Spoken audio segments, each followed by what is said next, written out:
ォーラムが開かれたフォーラムとして順調に参加国数を増やし、昨年は首脳級会合を行うまでに大きく発展したことを喜ばしく思います。世界屈指の多元的社会でありながら、幾多の困難を乗り越えて民主主義を確立したインドネシアほど、このフォーラムの主催国にふさわしい国はありません。ユダヤの大統領のリーダーシップに心から敬意を表します。民主主義に関する日本の取り組みについて少しご紹介したいと思います。日本は確固たる民主主義体制のもと、国民が平和と幸福を享受する豊かな社会を築いてきました。その背景には、日本が常に自由、民主主義、基本的人権、法の支配、市場経済などの普遍的価値に重きを置き、これらを着実に培ってきたことが挙げられます。こうした日本の姿勢は外交政策においても変わることはありません。我が国は戦後一貫して世界各国の経済社会開発にさまざまな形で協力する中で、各国がそれぞれの道筋で自由、民主主義、人権、法の支配等の基本的価値を確立していくことを重視してまいりました。昨年末に成立した安倍政権においても、これらの価値に立脚してグローバルな課題に積極的に取り組み、日本のみならず世界全体の利益の増進を図ることを重視しております。日本が5月に打ち出した国際保健外交戦略や、先の国連総会で安倍総理が表明した女性が輝く社会の実現に向けた取り組みは、その具体的な取り組みの一例であります。このようなグローバルな課題に取り組んでいくパートナーとして不可欠なのが、今年日本との友好協力40周年を迎える ASEAN 諸国であります。安倍総理は本年1月にまさにここインドネシアで、民主主義や法の支配を重視する対 ASEAN 外交5原則を発表いたしました。12月には ASEAN すべての首脳を東京に招待し、あらゆる分野での協力をさらに強化していく予定であります。この5原則にのっとり、日本は今後とも ASEAN 諸国と連携を深めていきたいと考えております。一方で、世界に目を転じれば、民主主義の普及と定着が決して容易な道のりでないことは明らかです。完璧な民主主義というのはどこにも存在していない。民主主義は終わりなき旅と言ってよい。5年前、ユダヤの大統領がこのフォーラムで述べられたこの言葉を、私は今でも鮮明に覚えています。民主主義を実効的なものとするには、法制度の整備、市民社会の発展、表現報道の自由の確保等、いくつものピースを組み合わせ、継続的かつ粘り強く取り組んでいくことが求められます。例えば、アジアではこの10年の間にインドネシアに続き、東ティモール、ブータン、ネパール、モルディブといった国々が次々と民主化を果たしました。各国の状況は違えども、民主化への流れは地域の大きな潮流として支持されています。我々はこの流れを着実に推し進める努力を怠ってはなりません。インドネシアの経験の重要性については、ここで繰り返すまでもないでしょう。ユダヤの大統領は本年8月の国政演説において、国家の使命は多様性を保持することであると述べられました。まさにその言葉通り、世界第4位の人口を有し、多様な民族、言語、文化、宗教からなる多元的社会であるインドネシアは、世界でも有数の民主主義国家として安定した政治の下で経済成長を続け、外交でもリーダーシップを発揮して国際社会の存在感を増しております。これはインドネシアが選挙制度や地方自治制度の整備、市民社会との対話等、民主主義を実効的なものとするための不断の努力を進めてきたからに他なりません。この経験はアジアにとどまらず、世界の国々にとって一つのロールモデルとなりうるものであります。日本としても貴重な戦力的パートナーであるインドネシアが、今後も世界の民主主義の普及にイニシアティブを発揮されるよう、協力を一層深めていきたいと思います。同じアジアでは、ミャンマーにおける変化も重要であります。我々はミャンマーにおいて、民主化、国民和解、経済改革、法の支配の強化に向けた進展が見られることを歓迎します。同時に2015年に予定される総選挙を見据え、改革のさらなる進展と国際社会への復帰を後押ししていく必要があります。日本は引き続き、同国政府の少数民族との和平に向けた支援を含め、関係国機関と緊密に意思疎通をしながら、同国の諸改革に向けた取り組みを官民挙げて支援してまいります。中東では3年前に歴史的変革が訪れたと言われたものの、移行国の政府は政治プロセスの遅れや経済社会状況の悪化から、政変後の国民の高い期待に応えられない現実に直面しています。日本は公正な政治・行政運営、人づくり、雇用創出産業育成の3つの重点分野として、12億ドルのインフラ整備支援、そして民主化や若年層失業対策についての追加支援を実施して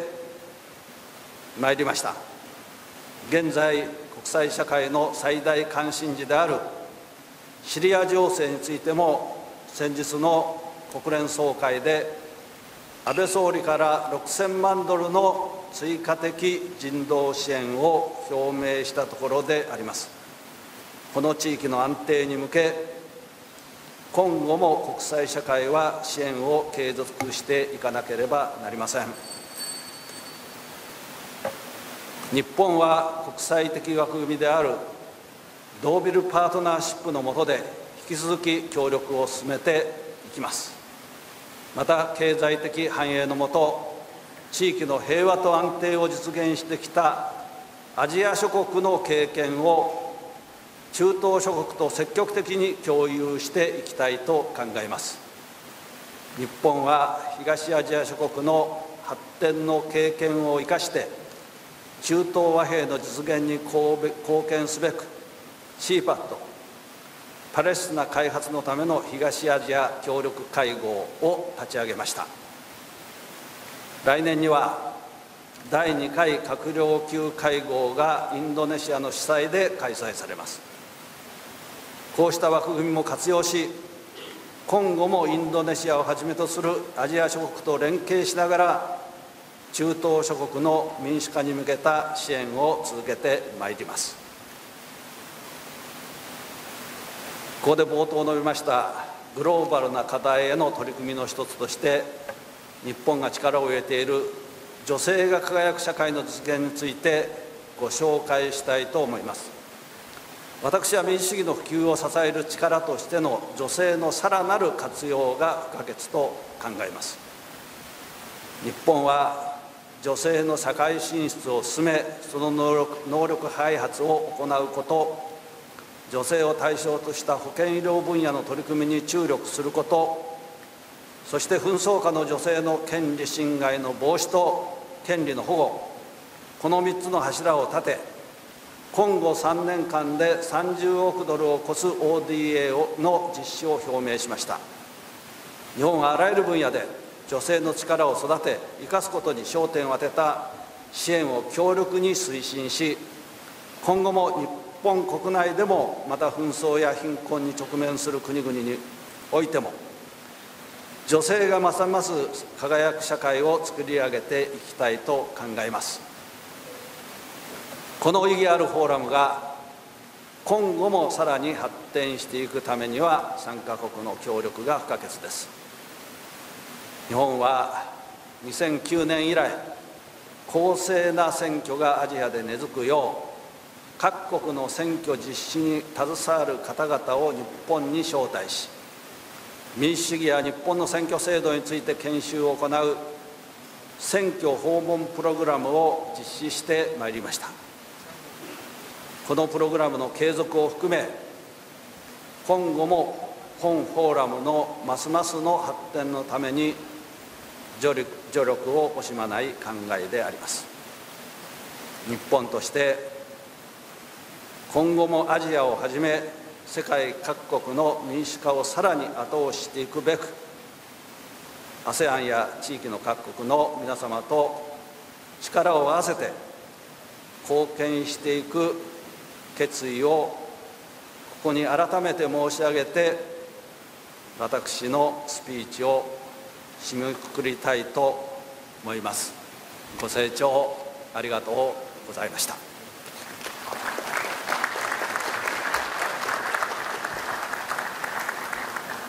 Thank you very much, Excellency, for your contribution.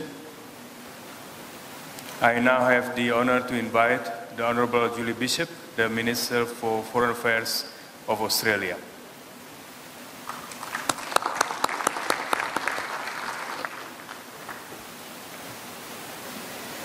His Excellency Dr. Marty Natalegawa, Excellencies, Ministers, Delegates. I'm delighted to be here in Bali, representing Australia at this 6th Bali Democracy Forum.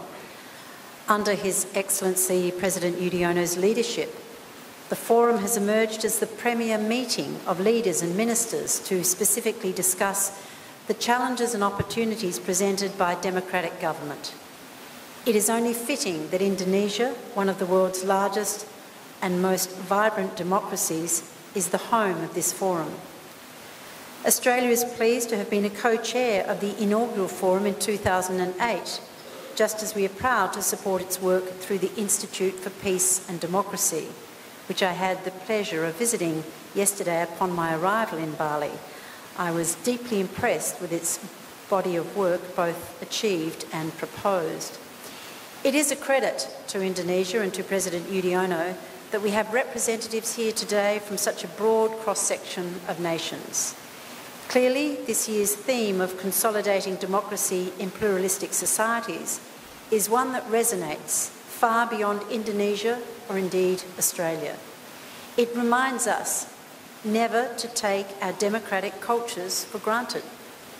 The work of building a democracy is never-ending, which only reinforces the value of sharing our knowledge and experiences. What then has the Australian experience been, and what can I share with you about what we believe is a strong, sustainable democracy in Australia? Our former Prime Minister John Howard characterised Australia's democracy as being built on 3 pillars: our Parliament with its traditions of robust debate, the rule of law upheld by an independent and incorruptible judiciary, and a free and sceptical press. These institutions are the foundations of our democratic culture. Our history records that the modern nation of Australia was formed after 6 colonies resolved by consensus to form a federation, the Commonwealth of Australia, in 1901, not by battle or bloodshed, but at the ballot box by a vote of the people. But I should say that the development of Australia's democracy hasn't always been smooth sailing. Democracy is a work in progress, constantly delivering challenges. In 1975, a constitutional standoff occurred in Australia when the Governor-General dismissed the serving Prime Minister, events which remain controversial even to this day. And more recently, in 2010, a general election resulted in the first hung parliament, or no clear majority, in 70 years. Events such as these have tested our democratic credentials or parliamentary process, but with each one, I believe our system has emerged stronger and more credible, as ultimately the people at an election determine the government of the day. As President Yudhoyono said in 2010, democracy is never easy, never smooth, and never linear. It always involves a painful process of trial and error with many ups and downs. Australians recognise the value of democracy and they, through their government, support democracy in our region, in Cambodia from the late 1980s, in Timor-Leste post-independence period,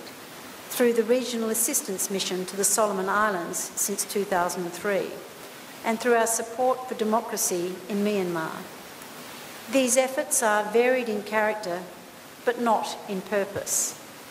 Serving on the United Nations Security Council this year and next gives Australia an opportunity to look more broadly at the conditions needed for democracies to flourish. Specifically, the need for adequate security to allow people to exercise their democratic rights, to vote without intimidation, to campaign without fear. The Security Council often focuses on these issues when looking at the work of the United Nations in conflict and post-conflict situations. An example we have observed in recent times is the successful presidential election held in Mali, only months after the country was on the brink of collapse from the threat of extremists. This election is just one step in the reconciliation process in that country, with legislative elections expected before the end of the year. Over the next 2 days, we will discuss core aspects of democracy, free and fair elections, and building and strengthening democratic institutions. Australia is supporting democracy, both in the region and beyond, providing practical support throughout the electoral cycles, because there's more to democracy than just what happens on election day. We are working with governments and electoral officials in Papua New Guinea, Vanuatu, Afghanistan, the Philippines, Fiji and Pakistan. Our programs are designed to help increase voter participation, train election officials, make elections accessible for those with a disability and raise civic awareness. Australia believes that people have a right to participate in the decisions that affect their lives. But the institutions that allow that to happen don't create themselves. Building democracy takes commitment from political leaders as well as the nation's citizens. Australia's aid program across the region is also playing a part by strengthening the functions of regional parliaments, combating corruption to improve transparency, supporting women's participation in local and national politics, and helping to build an independent media. Even in established democracies, the existence and continuation of these institutions cannot be assumed. Australia, as a long-standing continuous democracy for 112 years, is no exception. Of course, our host Indonesia will experience democracy on a massive scale next year, when around 190 million people will visit polling booths to cast their votes for their national parliament and local assemblies, as well as the nation's next president. And I take this opportunity to acknowledge the enormous contribution that President Yudhoyono has made to consolidating democracy in Indonesia. Australia is pleased to be playing a small role in that enormous undertaking in Indonesia through the long-standing relationship between the Australian Electoral Commission and Indonesia's Electoral Commission, the KPU. This is another example of regional partners working together and learning from one another. This forum, hosted by President Yudhoyono, is an excellent opportunity for us to share experiences, and I look forward to hearing a range of views. For there is great diversity between the models of democracy that have evolved around the region and the world. As Mahatma Gandhi once said, the spirit of democracy is not a mechanical thing to be adjusted by abolition of forms. It requires a change of heart. Ladies and gentlemen, long may democracy be the heartbeat of nations in the universal pursuit of peace, happiness and prosperity.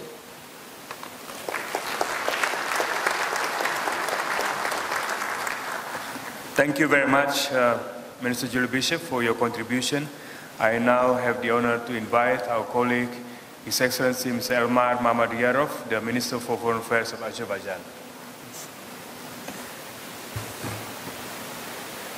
Thank you very much, Mr. President, Excellencies, ladies and gentlemen. At the outset, I would like to thank the government of Indonesia, President Susilo Bambang Yudhoyono, Foreign Minister, my good friend Martin Nalagawa, for hosting an excellent organization of the 6th Democracy Forum. Azerbaijan supported this initiative from the very inception as an effective platform and believes in its added value in terms of promotion of democracy through the exchange of best practice in Asia, Pacific region, and well beyond. Mr. Chairman, Azerbaijan is an Asian civilization, but yet a young democracy. Since restoring its independence more than 2 decades ago, Azerbaijan has building a free, democratic, and secular society in which everyone can equally and fully enjoy human rights and fundamental freedoms, regardless of his or her racial, religious, or ethnic background. To this end, Azerbaijan continues to cooperate closely with the Council of Europe, the European main human rights watchdog, as well as with the Organization for Security and Cooperation in Europe, for further development domestic human rights protection mechanisms and fostering democratic reforms. In May 2014, Azerbaijan will assume the chairmanship of the Committee of Ministers of Council of Europe, and during its presidency it will encourage the cooperation with the regional organizations, including those representing the other continents. In this regard, there is an opportunity for joint activities between the Council of Europe and the Bali Forum, implementing agency, the Institute for Peace and Democracy, in order to raise the effectiveness of efforts in cross-cutting areas like the promotion of inter-religious and intercultural dialogue. Azerbaijan has always been a place of peaceful coexistence and tolerance between different ethnic groups and religions.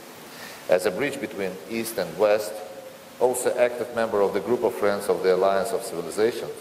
Azerbaijan contributes to the promotion of interreligious and intercultural dialogue, which is one of the main priorities of its foreign policy. World Intercultural Dialogue Forum and Baku International Humanitarian Forum, organized regularly in our capital, in Baku, bring together the representatives of all continents to discuss the global challenges that the world faces today. As President Aliyev stated recently during his inaugural speech, promotion of tolerance and multiculturalism is both modus vivendi and priority policy for Azerbaijan.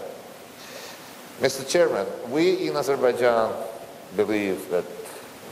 for the promoting and strengthening democracy, the country needs sustainable development and good economic performance. And in this regard, my country has been recognized as one of the world's top reformers. In the last 10 years, the economy of Azerbaijan grew 3-4 times. Azerbaijan is determined to contribute to the realization of the development goals and objectives agreed within the United Nations. In 10 years, poverty has dropped almost tenfold in Azerbaijan, from 49% to 5.5%. Today, unemployment rate is less than 5%. And my country demonstrates full support and undertakes ceaseless efforts for eradication of poverty and promotion of sustainable development and global prosperity for all, paying particular attention to addressing the special needs as well as vulnerabilities of least developed countries in Africa, Asia, and Latin America. This is a brand new chapter in the history of my country, and national entity, which calls Azerbaijan International Development Agency within the Foreign Ministry of Azerbaijan, has already carried out various assistance programs in more than 20 countries. Furthermore, Heydar Aliyev Foundation has realized various humanitarian and social programs in its turn. And Azerbaijan is keen to make further efforts in this direction. As a non-permanent member of the United Nations Security Council for 2012 and 2013, Azerbaijan fully dedicated itself to contribute to the maintenance of international peace and security, with recognition that the United Nations Security Council must be more inclusive, transparent, and efficient body so that it could address effectively the full range of challenges and threats confronting our modern world. During our chairmanship in the Security Council in May 2012 and October 2013, promotion of international cooperation against terrorism and encouragement of cooperation between United Nations and regional organizations in the peaceful settlement